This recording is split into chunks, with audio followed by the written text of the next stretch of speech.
नमस्कार बच्चों, मैं स्वागत करता हूं आपका अपने इस YouTube चैनल पर। आज हम इस वीडियो में पढ़ेंगे मेंडल के नियम।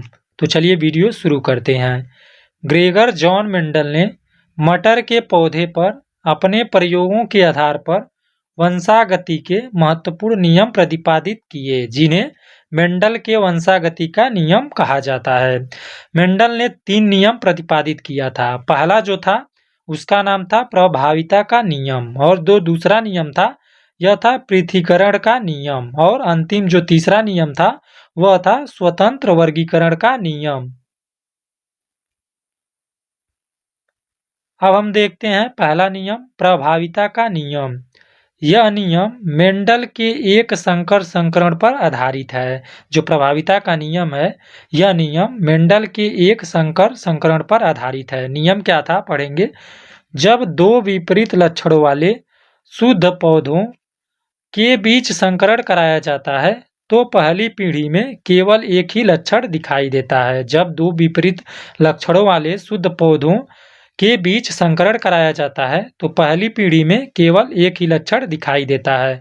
यह प्रभाविता का नियम था। अब हम देखेंगे दूसरा, पृथक्करण का नियम। इसे युग्मों की शुद्धता का नियम भी कहा जाता है। पृथक्करण के नियम को हम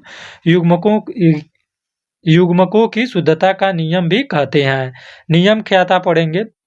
लैंगिक जनन के दौरान जब युग्मक बनते हैं तो प्रत्येक लक्षण के 2 कारक अलग अलग हो जाते हैं। लैंगिक जनन के दौरान जब युग्मक बनते हैं तो प्रत्येक लक्षण के 2 कारक एक दूसरे से अलग हो जाते हैं।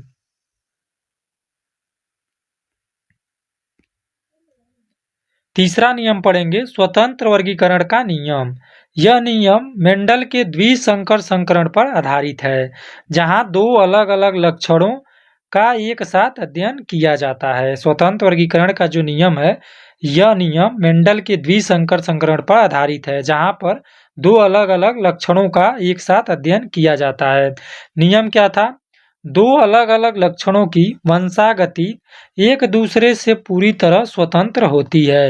एक लक्षण के जीन का दूसरे लक्षण के जीन के साथ कोई जुड़ाव नहीं होता है। उदाहरण इसका पढ़ेंगे। यदि गोले पीले बीजों वाले पौधे का संकरण झुर्रीदार हरे बीजों वाले पौधे से कराया जाए तो F2 पीढ़ी में नए संयोजन भी देखने को मिलते हैं, जैसे गोल हरे और झुर्रीदार पीले बीज।